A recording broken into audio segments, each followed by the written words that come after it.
परिषद के कार्यों को हम निम्नलिखित रूप में समझ सकते हैं। परिषद का प्रमुख कार्य राज्य स्तर पर अनुसंधान कार्य को प्रोत्साहित करना, परिषद द्वारा विभिन्न विषय विद्यालय शिक्षा के पाठ्यक्रम निर्माण का कार्य करना, परिषद द्वारा सेवारत अध्यापकों के लिए प्रशिक्षण की व्यवस्था करना, परिषद का कार्य राज्य के विद्यालयों को मार्गदर्शन देना, विभिन्न विषयों अध्यापकों के लिए प्रशिक्षण शिक्षण सामग्री का निर्माण करना, परिषद द्वारा राष्ट्रीय शैक्षिक संस्थाओं से समन्वय स्थापित करना तथा नई शिक्षा नीति को राज्य में लागू करने हेतु शैक्षिक कार्यक्रमों का आयोजन करना, औपचारिक शिक्षा, महिला शिक्षा तथा प्रतिभाशाली बच्चों के लिए छात्रवृत्ति संबंधी कार्य करना, नई शिक्षा नीति के प्रस्तावित विषय राष्ट्रीय एकता, जनसंख्या मूल्यों की शिक्षा, शिक्षण सामग्री कार्यानुभव हेतु ग्रीष्मावकाश में 10 दिवसीय प्रशिक्षण कार्यक्रम आयोजित कराना, यह कार्यक्रम विद्यालय अध्यापकों के लिए आयोजित करना। परिषद का कार्य एनसीईआरटी के शैक्षिक महत्व को स्पष्ट करना तथा सभी के विद्यालयों में एनसीईआरटी के विचार एवं अनुसंधान को पहुंचाना। राज्य स्तर पर शिक्षा प्रबंधन की नियंत्रण की समस्याएं, problem of state education control management. शैक्षिक प्रशासन की राज्य स्तर पर अनेक समस्याएं हैं। इन समस्याओं को हम निम्नलिखित रूप में समझ सकते हैं। शिक्षा प्रशासन की संरचना में भिन्नता।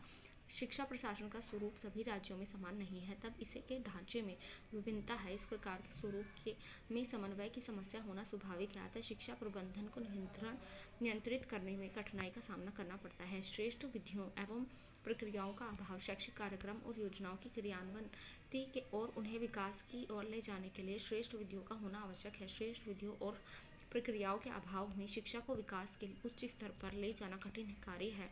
राज्य स्तर पर प्रबंधन नियंत्रण में यह समस्या बनी रहती है, जिससे विकास प्रभावित होता है। शैक्षिक नीतियों एवं नियमों के निर्धारण की समस्या। राज्य शिक्षा प्रशासन के अंतर्गत परामर्श समितियों और प्रकाशकों के मध्य वांछित समायोजन न होने से शैक्षिक स्तर को उठाने के लिए नीति व नियमन निर्धारण करने में कठिनाई का सामना करना पड़ता है। शिक्षा विशेषज्ञों और सामान्य जनता का सहयोग न होना। शिक्षा की समस्याओं को दूर करने के लिए शिक्षा विशेषज्ञों और जनता का सहयोग मिलना आवश्यक है। इसके सहयोग के अभाव में विकास करना कठिन कार्य है। राज्य प्रशासन का हस्तक्षेप। शिक्षा प्रसार हेतु व्यक्तिगत प्रयासों में राज्य का हस्तक्षेप होने से प्रबंधन समितियों, शिक्षा संगठन आदि के मध्य समायोजन की समस्या बनी है, अतः विभिन्न शिक्षा संगठनों और समितियों के हितों की रक्षा करना कठिन होता है। उत्तरदायित्वों को समुचित रूप में न निभाना। शिक्षण संस्थाएं खोलने और नियमानुसार उनकी स्थापना के पश्चात भी राज्य प्रशासन उनके प्रति संसाधन की पूर्ति नहीं कर पाता और संसाधन के अभाव में अपने उत्तरदायित्व का निर्वहन समुचित रूप में नहीं कर पाने की समस्या बनी रहती है। समान अवसर प्रदान न करना। राज्य के सभी बालक बालिकाओं को समान अवसर नहीं मिल पाता, इसका कारण विद्यालयों का अभाव है। इस अभाव के कारण सभी को समान अवसर प्रदान करना कठिन कार्य है। क्वेश्चन नंबर 15, स्थानीय स्तर पर शिक्षा प्रबंधन की सविस्तार चर्चा कीजिए। Explain in detail the educational management at local level. स्थानीय स्तर पर शिक्षा प्रबंधन, educational management at local level. शैक्षिक दृष्टि से स्थानीय संस्थाओं का विशेष महत्व है। ये संस्थाएं स्थानीय आवश्यकताओं की पूर्ति के साथ साथ उनका विकास भी करती हैं। स्वतंत्रता से पूर्व भारत में राजनीतिक जागरूकता और सामाजिक कुशलता का अभाव था, इसीलिए शिक्षा के क्षेत्र में इनके द्वारा अधिक कुशलतापूर्वक कार्य नहीं हो सका है। लेकिन स्वतंत्रता के बाद भारत में लोकतांत्रिक प्रणाली प्रारंभ हुई, जिसके फलस्वरूप विकेंद्रीकरण के सिद्धांत को स्वीकार कर शैक्षिक विकास को गति प्रदान की गई है। अब स्थानीय संस्थाओं को पर्याप्त अधिकार दिए गए हैं, शक्ति प्रदान की गई है और उत्तरदायित्व सौंपे गए हैं। भारत के अधिकतर विधानसभा द्वारा निर्धारित नियमों के अनुसार ही ये संस्थाएं कार्य करती हैं। राज्य सरकार का इन संस्थाओं पर नियंत्रण होता है। स्वतंत्रता के बाद इन संस्थाओं के 3 स्तर होते हैं: ग्रामीण स्तर, ब्लॉक स्तर और जिला स्तर। स्थानीय संस्थाओं के राष्ट्रीय प्रेम और शिक्षा के विकास के प्रति राष्ट्रीय घोषणा के फलस्वरूप इन संस्थाओं ने प्राथमिक शिक्षा के विकास में महत्वपूर्ण भूमिका निभाई है। इन्होंने शिक्षा को राष्ट्रीय चेतना स्वीकार किया और स्वतंत्रता को एक संघर्ष के रूप में स्वीकार किया। यही कारण है कि इन संस्थाओं का राष्ट्रीय के शैक्षिक विकास में विशेष योगदान रहा है। स्थानीय प्रबंधन को हम निम्नलिखित रेखा चित्र द्वारा स्पष्ट कर सकते हैं। स्थानीय स्तर पर संस्था प्रबंधन, जिला परिषद अथवा जिला बोर्ड, ब्लॉक स्तर पंचायत समिति, ग्राम पंचायत और नगरपालिकाएं, अधिकृत और अनधिकृत नगरपालिकाएं। शैक्षिक प्रबंधन का विकेंद्रीकरण करके ग्रामीण क्षेत्रों के लिए जिला परिषद या जिला बोर्ड की स्थापना की गई। ग्रामीण शिक्षा व्यवस्था को इसके अधीन ब्लॉक अथवा पंचायती समितियों को प्रदान की गई और शिक्षा संबंधी कार्यक्रमों को सुचारू रूप से संचालन के लिए प्रत्येक परिषद या बोर्ड में एक शिक्षा समिति का गठन किया गया। इस समिति में जिला अधिकारी पदेन सदस्य के रूप में, जिला मुखिया पदेन निर्वाचित सदस्य के रूप में, पंचायत समिति से निर्वाचित एक प्रतिनिधि और शिक्षा विभाग का प्रतिनिधि उप विद्यालय निरीक्षक के रूप में कार्य करता है। स्थानीय स्तर की संस्थाओं को हम निम्नलिखित रूप में कर सकते हैं। जिला परिषद, जिला बोर्ड ग्रामीण क्षेत्र के शिक्षा प्रबंधन की दृष्टि से जिला परिषद सर्वोच्च स्तर है। यह प्राथमिक शिक्षा के लिए उत्तरदायी है। जिला परिषद के अंतर्गत कई समितियां होती हैं। इनमें शिक्षा समिति भी होती है जो प्राथमिक शिक्षा और कुछ समय तक माध्यमिक शिक्षा की व्यवस्था करती है। शिक्षा समिति जिले की शिक्षा के लिए नीति निर्धारित करती है, अध्यापक तथा अन्य कर्मचारियों की नियुक्ति करती है, सेवा की दिशाएं निर्धारित करती है, वित्तीय सहायता प्रदान करती है और निरीक्षण करती है। जिला परिषद की सहायता के लिए एक तहसील को एक क्षेत्र ब्लॉक में बांटा गया है। कुछ राज्यों में प्रत्येक क्षेत्र के लिए एक पंचायत समिति बनाई गई है जिसके अध्यक्ष को प्रधान कहा जाता है।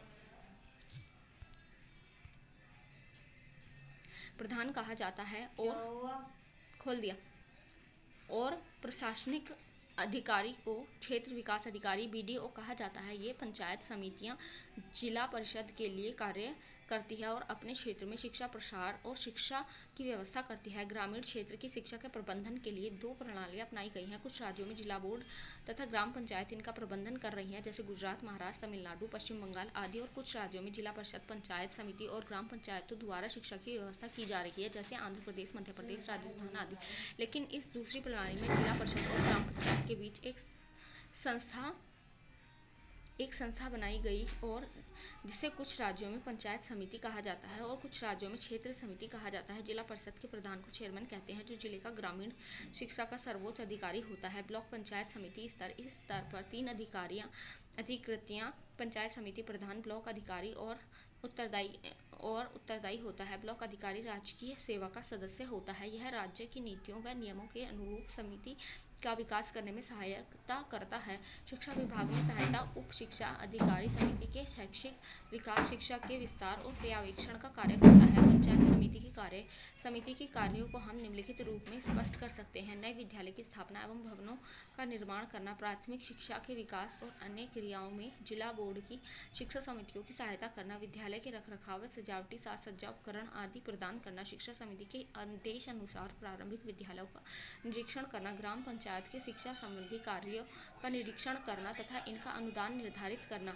ग्राम पंचायत स्तर, ग्रामीण क्षेत्रों में शिक्षा प्रबंधन की दृष्टि से ग्राम पंचायतें महत्वपूर्ण संस्थान हैं। ये प्राथमिक शिक्षा के विकास, प्रचार और प्रसार के लिए प्रयासरत हैं। कई राज्यों में तो कानून बनाकर प्राथमिक शिक्षा का दायित्व ग्राम पंचायत को सौंप दिया गया है। उत्तर प्रदेश में स्थानीय स्तर पर शिक्षा प्रशासन में विद्यालय निरीक्षक, बेसिक शिक्षा अधिकारी, विद्यालय उपनिरीक्षक, सहायक विद्यालय उपनिरीक्षक और निरीक्षक होते हैं। आज ग्रामीण क्षेत्र में शिक्षा का विकास ग्राम पंचायतों पर निर्भर करता है। नगरपालिका स्तर, नगरपालिका नगरीय क्षेत्रों में शिक्षा की व्यवस्था करती है। नगरपालिका 2 प्रकार की होती हैं, अधिकृत नगरपालिका और अनाधिकृत नगरपालिका। शैक्षिक अधिकृत नगरपालिकाएं प्राथमिक शिक्षा पर 1 लाख रुपए से अधिक वार्षिक व्यय करती हैं। इन्हें अधिकार है कि अपने क्षेत्र में शिक्षा व्यय के लिए शिक्षा समिति या शिक्षा बोर्ड का निर्माण करें और इन्हें विद्यालय की सुचारू रूप से चलाने के लिए स्वयं के विद्यालय निरीक्षक नियुक्त करने का भी अधिकार होता है। अनाधिकृत नगरपालिका वे नगरपालिकाएं जिनके शिक्षा पर वार्षिक व्यय 1 लाख रुपए से कम होता है। यहाँ शिक्षा का अंतिम उत्तरदायित्व जिला परिषद का होता है। यह तो शिक्षा विकास का कार्य करती है। शिक्षा प्रबंधन में किसी प्रकार का कोई अधिकार प्राप्त नहीं होता। नगरपालिका का प्रमुख अध्यक्ष प्रेसिडेंट होता है। इसकी सहायता के लिए कार्यकारिणी के प्रधान उसके सचिव की नियुक्ति भी की जाती है। अधिकृत नगरपालिकाएं अनेक विभाग के माध्यम से प्रशासनिक कार्य संपन्न करती हैं। शिक्षा विभाग के द्वारा शिक्षा प्रशासन संबंधी कार्य संपन्न किए जाते हैं। इसका प्रमुख अधिकारी शिक्षा सुपरिटेंडेंट होता है। इसके द्वारा नगरपालिका की शिक्षा संबंधी नीतियां, योजना, विभिन्न कार्याएं संपन्न की जाती हैं। इसका प्रमुख कार्य होता है नगरीय प्राथमिक विद्यालयों का निरीक्षण करना, उन पर नियंत्रण रखना, उनका पर्यवेक्षण करना और इन विद्यालय निःशुल्क और अनिवार्य शिक्षा की व्यवस्था करना। नगरपालिका का शिक्षा विभाग शिक्षा समिति के अधीन कार्य करता है। शिक्षा विभाग नगर में पुस्तकालय और वाचनालयों की व्यवस्था भी करता है तथा सभी शैक्षिक कार्यों के लिए उत्तरदायी होता है। अपने क्षेत्र में यह शिक्षा की व्यवस्था हेतु कार्य करती है, जैसे विद्यालयों की स्थापना करना, उन्हें वित्तीय सहायता देना, अध्यापकों की नियुक्ति करना और उनकी सेवा दशाएं निर्धारित करना, पाठ्य पुस्तकों की व्यवस्था करना, निरीक्षण की व्यवस्था और अन्य कर्मचारियों की व्यवस्था करना आदि। स्थानीय संस्थाओं का कार्य क्षेत्र, working management of local bodies. राज्य सरकार ने अपने अधीन 4 दायित्वों को रखा है। ये 4 दायित्व निरीक्षण, पाठ्यक्रम निर्धारण, वित्तीय व्यवस्था और शिक्षा का प्रशिक्षण। इन चारों दायित्वों के अतिरिक्त शेष दायित्व अर्थात संपूर्ण प्रशासनिक कार्य क्षेत्र कार्य स्थानीय संस्थाओं सुपुर्द किए हैं। इन कार्यों दायित्वों को हम निम्नलिखित रूप में स्पष्ट कर सकते हैं। शिक्षक को नियुक्त करने का कार्य, शिक्षकों की सेवा दशाओं का निर्धारण, प्राथमिक विद्यालयों के अन्य कर्मचारियों की नियुक्ति, पाठ्य पुस्तकों का निर्धारण, छुट्टियों और कार्य दिवसों का निर्धारण। स्थानीय शिक्षा प्रबंधन की समस्या, problem of educational management at local level. स्थानीय शिक्षा संस्थाओं की प्रबंधन समस्याएं अनेक समस्याएं हैं। इन समस्याओं को निम्नलिखित रूप में स्पष्ट किया जा सकता है। वित्तीय संबंधी समस्या, स्थानीय संस्थाओं के समक्ष धन भाव की समस्या बनी रहती है। इसका कारण केंद्र सरकार और राज्य सरकार से समुचित सहायता का न मिलना है। फलस्वरूप सामने नित्य नई छोटी छोटी समस्याएं बनी रहती हैं। राजनीतिक हस्तक्षेप की समस्या, स्थानीय संस्थाओं के सामने शैक्षिक समस्याएं कम होती हैं जबकि राजनीतिक हस्तक्षेप की समस्याएं अधिक होती हैं। राजनीतिक हस्तक्षेप के कारण शैक्षिक विकास की प्रक्रिया प्रभावित होती है और उसमें बाधा उपस्थित हो जाती है। पूर्ण स्वतंत्रता का अभाव, स्थानीय संस्थाओं को अधिकार दिए गए हैं किंतु इसमें पूर्ण स्वतंत्रता प्रदान नहीं की गई है। केंद्रीय और राज्य सरकारों का इन पर कठोर नियंत्रण और हस्तक्षेप निरंतर बना रहता है। परिणाम स्वरूप ये संस्थाएं उचित ढंग से कार्य नहीं कर पाती। व्यवस्था संबंधी समस्या, इन संस्थाओं के सामने व्यवस्था संबंधी समस्या निरंतर बनी रहती है क्योंकि प्रशासन इन संस्थाओं को अधिक प्रभावी बनाना चाहता है, इन्हें सक्षम बनाना चाहता है और इन्हें उच्च स्तर तक पहुंचाने का प्रयास किया जाता है। इसके परिणाम स्वरूप प्रशासनिक और व्यवस्था संबंधी दोष प्रारंभ हो जाते हैं। नंबर 5, समन्वय स्थापित करने की समस्या।